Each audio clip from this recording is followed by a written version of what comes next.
Okay, I just wanted to show real quickly how I do these Briggs Stratton V-twin plastic intake manifold repairs.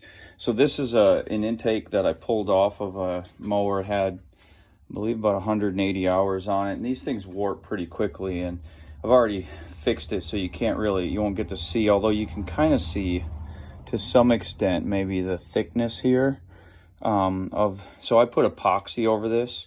So you can see on the edges, I'm sanding with a flat surface, and I'm touching plastic here, and it's got, I don't know how much that is. I'd say it's less than 1/16 of an inch, or about, a millimeter or so. But anyway, there was a pretty substantial warpage to this, and it seems pretty common with these plastic manifolds.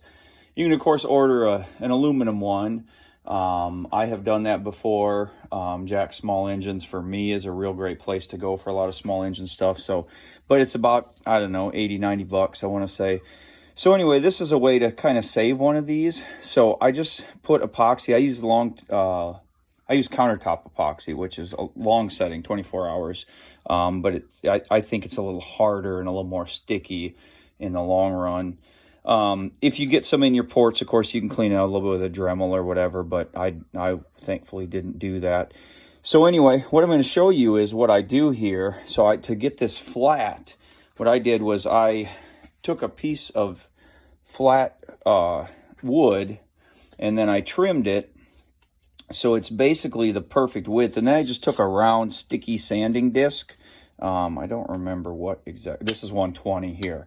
So 120, and that's kind of what I use for the final. You can go a little smoother. I think I've got a 220 also, which I may occasionally use, but usually I just use the 120. So anyway, it's perfectly flat. Obviously run it through a joiner or something if you want it to, make sure it's perfectly flat. This one I checked with a straight edge I have for checking heads, and it's perfectly flat. So I take this, I cut it just to the right width where it fits in here with just a little bit of play in this opening, and then I just run this across just like this, and I just keep doing that until I get a surface that's flat enough that I have contact everywhere around here. Obviously that's the critical part, and then at that point the carburetor will mount on there flat again.